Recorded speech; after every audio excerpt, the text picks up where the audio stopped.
నటి కుమార్ గారు ముఖ్యంగా ఏంటంటే, ఏపీ కోనసీమకు తాకిన తెలంగాణ దిష్టి చుక్క అన్నట్టు కూడా AP deputy CM Pawan Kalyan garu ఎప్పుడైతే మాట్లాడారో, దీని మీద ఇరు రాష్ట్రాల మధ్య కూడా ఆర్గ్యుమెంట్స్ అదేవిధంగా కాంట్రవర్సీ నడుస్తున్న తరుణంలో, తెలంగాణ రాష్ట్ర సినిమాటోగ్రఫీ శాఖ మంత్రివర్యులు, గౌరవనీయులు కోమటిరెడ్డి వెంకటరెడ్డి గారు కూడా కామెంట్ చేశారు దీని మీద. పవన్ కళ్యాణ్ గారు దీన్ని బహిరంగంగా క్షమాపణ చెప్పాలి, లేకపోతే తన మాటల్ని వెనక్కి తీసుకోవాలని చెప్పేసి కూడా ఆయన మాట్లాడారు. లేకపోతే తెలంగాణలో పవన్ కళ్యాణ్ గారి సినిమాలు ఆడనివ్వమన్నట్టు కూడా ఆయన మాట్లాడడం జరిగింది. అసలు ఏంటి సార్ ఈ దిష్టి చుక్క వెనుక ఏదైనా కారణం ఉందా అంటే ఏం చెప్తారు? కోమటిరెడ్డి వెంకటరెడ్డి గారి మాటలు పెద్ద పట్టించుకోవాల్సిన అవసరం లేదు. ఎందుకంటే ఆయన ఏ మాట మీద నిలబడ్డు, ఒకటి ఎందుకు నిలబడ్డు అంటే, ఇంతకుముందు పుష్ప అప్పుడు అసెంబ్లీలో చెప్పాడు, రేట్లు రావు ఇవ్వం అన్నాడు. మన తర్వాత రేట్లు వచ్చాయి. హైకోర్టు అత్యున్నత న్యాయస్థానం హైకోర్టు వారు ఇచ్చారు, రేట్లు ఆపేయండి అని. ఎస్, వాళ్ళు ఆపేయమన్నారు, మేము రేట్లు ఇచ్చాము, వాళ్ళు మళ్ళీ ఇంకా ఆపేస్తాం, ఇంకా నెక్స్ట్ నుంచి రావు అన్నారు. ఇవాళ కూడా రేట్లు ఇచ్చారు, ఇవాళ కూడా ఇచ్చారు. అంటే ఎందుకు ఈ మాటలు అనాల్సి వచ్చిందంటే, ఆయన చెప్పిన మాట మీద నిలబడ్డు అని అర్థం. చెప్పిన మాట మీద నిలబడ్డు. ఎందుకంటే సినిమా ఆపేస్తాను అంటాడు, ఆపేస్తాడా? ఆపేయగలుగుతాడా? టికెట్ మీద లేదు, మాట మీద నిలబడలేని వాళ్ళు సినిమా ఆపుతారా? ఇది ఒక సబ్జెక్ట్.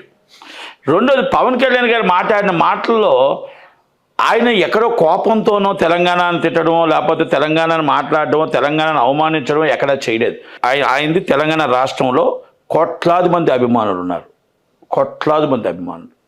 అలాంటిది ఆయనకి రెండు రాష్ట్రాలు, రెండు కళ్ళు. ప్రపంచంలోనే ఆయన అభిమానులు ఉన్నారు. ఏ రాష్ట్రాన్ని కించపరచాలో, ఏ దేశాన్ని కించపరచాలో అనే వ్యక్తి కాదు ఆయన. ఆయన మాట్లాడుతూ తెలంగాణ దిష్టి తగిలిందేమో, కోనసీమ అందాలను చూసి చాలామంది మురిసిపోయేవారు. ఆ మురిసిపోయే సమయంలో మరి రాష్ట్రం విడిపోవడానికి కూడా ఈ దిష్టి తగిలిందేమో అని అన్నాడు. అంటే జనరల్గా మామూలుగా దిష్టి తగిలిందంటే ఎవరో నరదిష్టి అంటాం కదా, అలాగా అన్నాడే తప్ప తెలంగాణను ఉద్దేశించి ఆ నాయకులను ఉద్దేశించో, లేకపోతే తెలంగాణ ప్రజలను ఉద్దేశించో ఒక్క మాట కూడా మాట్లాడలేదు. బాగా అర్థం చేసుకోవాలి. అలాగని ఆంధ్ర తెలంగాణ విడిపోయామే కానీ అన్నదమ్ముల్లా కలిసి ఉన్నాం. ఎందుకంటే కోట్లాది మంది, లక్షలాది మంది జనం ఇక్కడ ఆంధ్ర వాళ్ళు ఇక్కడ ఉన్నారు, సెటిలర్స్. ఎస్, నా ఓటు హక్కు ఇక్కడే ఉంది, నా పిల్లలు ఇక్కడే పుట్టారు. ఇలా ఎంతోమంది ఉన్నాం. ఓకే, ఇక్కడ చాలామంది అంటుంటారు అప్పుడప్పుడు, మీరు అందరూ ఆంధ్రాకి మీరు అందరూ వెళ్ళిపోండి అని. అమెరికా, ప్రపంచ అగ్రరాజ్యమైన అమెరికాలో ఎంతమంది ఉన్నామండి? ఎన్ని దేశాలు ఉన్నారండి? ఎన్ని రాష్ట్రాలు ఉన్నారండి? వాళ్ళందరూ వెళ్ళిపోమంటే మన అందరూ ఎక్కడికి వెళ్ళిపోతామండి? ఏ దేశంలోనైనా ఎక్కడైనా ఎవరికైనా హక్కు ఉంటుంది. మనం ఇది రాజధాని అనేది ఎప్పటి నుంచో మన పుట్టక ముందుని 1956 నుంచి ఇక్కడ మన రాజధాని. కనుక రెండు కలిసి ఉన్నాం అన్నదమ్ముళ్ళ. ఓకే, చిన్నది ఏదైనా అన్నదమ్ముళ్ళకి వస్తుంటాయి, విభేదాలు వస్తుంటాయి. ఆ విభేదాలు ఏదో కూల్చి పరిష్కరించుకుంటాం, ఎన్ని చేసుకుంటాం. రాజకీయ నాయకులకు విభేదాలు వస్తుంటాయి. జగదీష్ రెడ్డి గారు మాట్లాడారు, శ్రీనివాస్ గౌడ్ గారు మాట్లాడారు, ఆయన మళ్ళీ మహేష్ గౌడ్ గారు మాట్లాడారు, ఇంకా అలాగే కోమటిరెడ్డి వెంకటరెడ్డి గారు మాట్లాడారు.